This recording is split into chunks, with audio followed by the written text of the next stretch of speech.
नमस्कार, आप सभी का स्वागत है न्यूज स्टेट पर और मैं हूं आपके साथ शुभेंदु सिंह और रुक कर रहे हैं इस वक्त की बड़ी खबर का।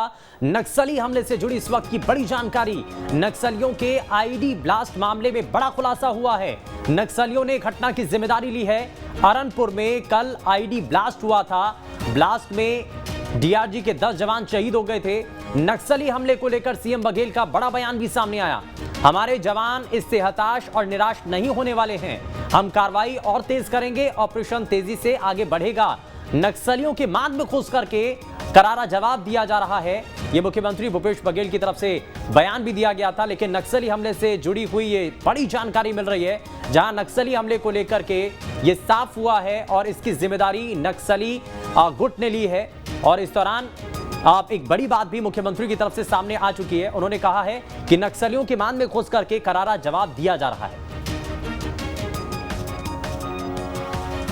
और ये एरिया जहाँ ताड़ मेटला नीमपा जैसे घटनाएं हुई थी, वो सब वहाँ सड़कें भी बन गई आम नागरिकों की सुविधाओं के लिए। जहाँ सोलर लाइट की व्यवस्था है, जहाँ आंगनबाड़ी केंद्र खोल गए हैं, जहाँ सार्वजनिक वितरण प्रणाली की दुकानें भी खुली है, सड़क भी बने हैं, पुल पुलिया भी बने हैं, तो नागरिक सुविधाएं भी वहाँ बढ़ी है। और अब वो पूरा क्षेत्र है, वो जवान है, यहाँ से दंतेवाड़ा से 65 किलोमीटर दूर जाके उन्होंने ऑपरेशन किया। तो ये है कि नक्सली अब के मान में हम लोग घुस चुके हैं। वो एरिया अब नक्सलियों के लिए सुरक्षित है नहीं। अब वो लोग दूसरा ठिया देख रहे हैं जहाँ वो सुरक्षित हो सकें, उधर से वो पलायन करेंगे, क्योंकि सारी सड़कें भी बन गई है और लोग अब उस प्रकार से सहयोग नहीं दे रहे हैं जैसे नक्सलियों को पहले मिलता था।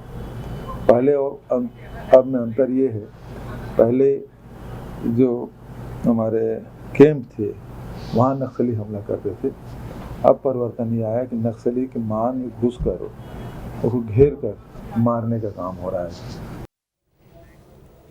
दंतेवाड़ा में नक्सलियों ने बड़ी वारदात को अंजाम दिया, जिसमें 10 जवान शहीद हो गए जबकि एक ड्राइवर की मौत हो गई है। नक्सलियों की इस वारदात के बाद भारी सुरक्षा बल मौके पर पहुंचकर हमले की जांच शुरू कर चुका है। आइए आपको बताते हैं एक के बाद एक सिलसिलेवार घटनाक्रम, कैसे नक्सलियों ने इस घटना को अंजाम दिया और इतनी बड़ी वारदात आगे हुई।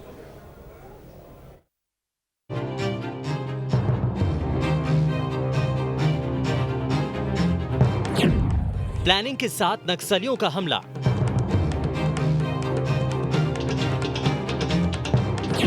आईडी प्लांट कर ली 10 जवानों की जान।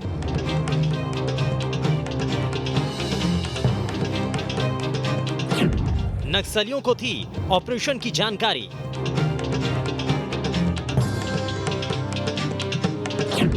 स्मॉल एक्शन टीम को मिली थी हमले की जिम्मेदारी।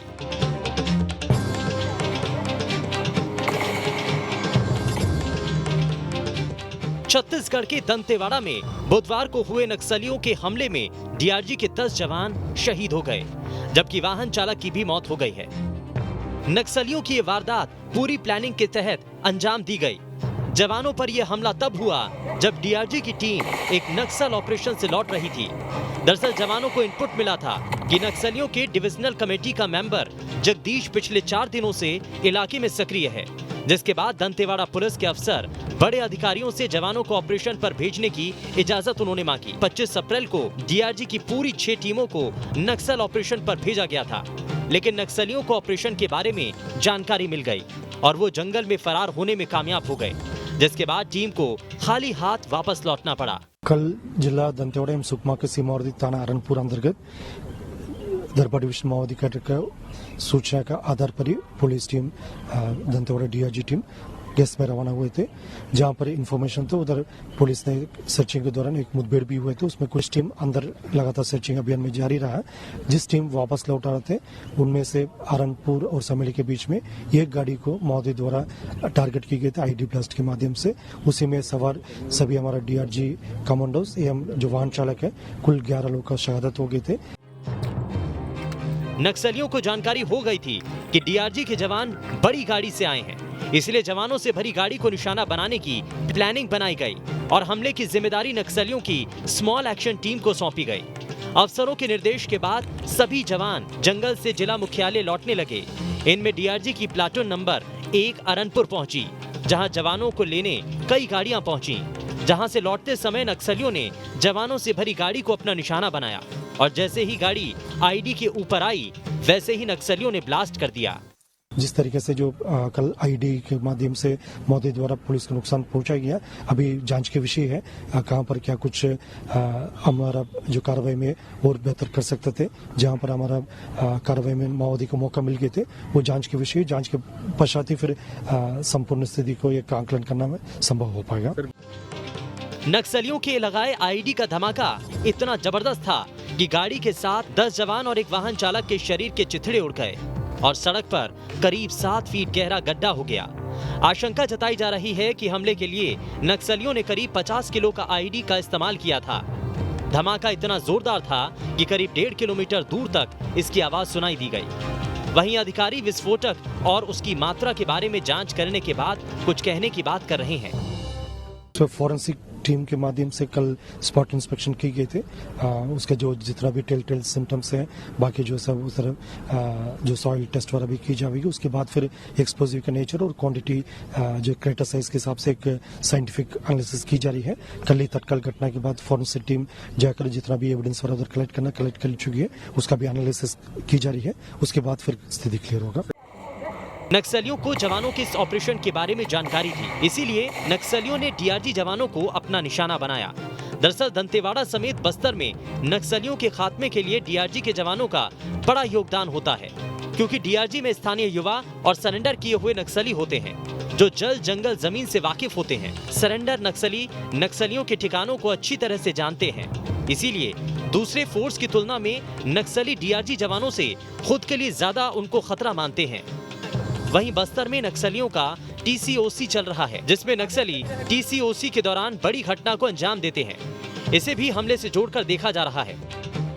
इसमें जो डीआरजी में जो फ्रेश रिक्रूट्स भी है, जो नक्सल पीड़ित भी है और जो नक्सल सरेंडर कैडर्स भी है, जैसे कल वाला घटना में भी उसमें तीनों प्रकार का जो थे, जो फ्रेश रिक्रूट्स भी थे, जो सरेंडर नक्सल कैडर्स भी थे और साथ साथ जो नक्सल पीड़ित थे, उन्होंने भी मतलब बाद में जैसा उनका पुनर्वास नहीं दिखता तो पुलिस में उनका बल में मौका दी जाती, इस प्रकार मतलब तीनों का कॉम्बिनेशन थे। ये टीसीओ से तो आमतौर पर गर्मी के समय जो माओवादी द्वारा सभी इलाके में कोशिश की जाती है, जो पीरियड भी मतलब उसी में कोइंसिड हो रहा है, जैसे हमें पूर्व में बताया था, मतलब ये संपूर्ण घटनाक्रम को बेचने के बाद ही फिर हम एक किसी प्रकार के निष्कर्ष में पहुंच पाएगा।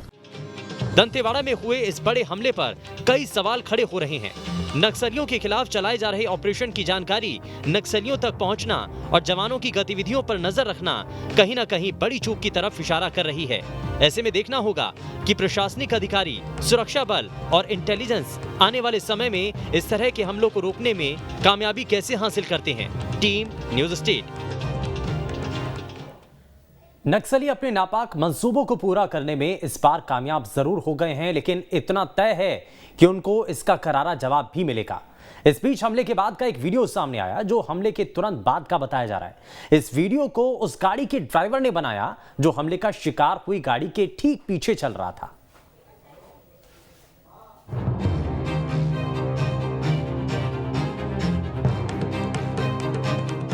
नक्सलियों ने फिर दिया बेइंतहा दर्द। दंतेवाड़ा के अरनपुर में नक्सली हमला। देश के 10 वीर सपूतों ने गंवाई जान। हमले में जवानों को लेकर जा रही गाड़ी के परखच्चे उड़ गए। धमाका इतना जोरदार था कि मौकाए वारदात पर करीब 10 फीट गहरा गड्ढा हो गया। हमले के बाद का एक वीडियो भी सामने आया है, जिसे देख आप समझ सकते हैं कि कैसे नक्सली हमले के बाद वहां अचानक अफरा तफरी का माहौल बन गया था। इसमें साफ साफ समझ आ रहा है कि कैसे ब्लास्ट के ठीक बाद मौके पर मौजूद डीआरजी के जवानों ने माओवादियों पर जवाबी फायरिंग करना शुरू किया। फायरिंग इस वीडियो में साफ देखी सुनी जा सकती है।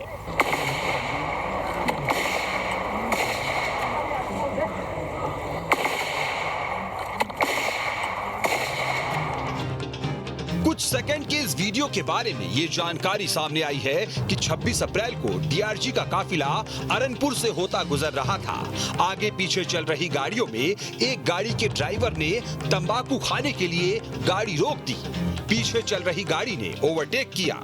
ये गाड़ी जब कुछ 200 मीटर आगे पहुंची होगी तभी आईईडी ब्लास्ट हुआ। इसमें कई किलो विस्फोटक का इस्तेमाल किया गया था। ब्लास्ट देखते ही तंबाकू खाने के लिए रुका ड्राइवर अपनी स्कॉर्पियो के नीचे छिप गया और गाड़ी के नीचे से ही उसने गोलीबारी का वीडियो बनाया। किस्मत की वजह से और गाड़ी की रफ्तार धीमी होने की वजह से बाल बाल बचे ड्राइवर ने नक्सली हमले की जो पूरी कहानी बताई वो डरा देने वाली है।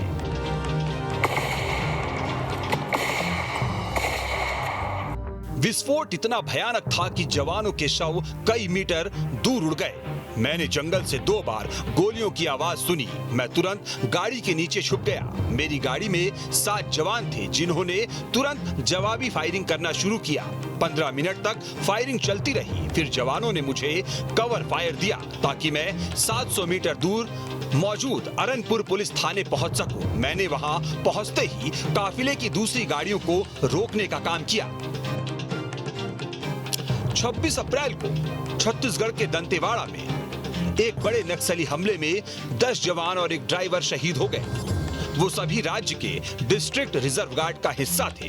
शहीद जवान नक्सलियों की मौजूदगी की सूचना मिलने पर 25 अप्रैल की रात 250 की संख्या में जवान तलाशी अभियान पर निकले थे, लेकिन यह अभियान उनका आखिरी अभियान साबित हुआ। नासूर बने नक्सलियों के कायराना हमले में उनके हिस्से में शहादत आई, जिस पर पूरा देश श्रद्धांजलि दे रहा है। Team news state. दंतेवाड़ा में हुई नक्सली वारदात की जगह का प्रदेश के डीजीपी अशोक जुनेजा ने दौरा किया और घटनास्थल का जायजा लिया है। इस मौके पर डीजीपी लगातार इस पर नजर बनाए हुए हैं। वहीं डीजी नक्सल ऑपरेशन विवेकानंद सिन्हा, वस्त्र राय, आईजी बस्तर सुंदर राज भी मौजूद रहे और अधिकारियों ने दरअसल डीजीपी को घटना की विस्तृत जानकारी भी दी। वहीं दंतेवाड़ा में हुई नक्सली हमले की जिम्मेदारी दरभा डिवीजन के नक्सली संगठन ने ली है। अब कहा है कि अरनपुर घटना को दरभा डिवीजन के बड़े नक्सलियों ने अंजाम दिया है।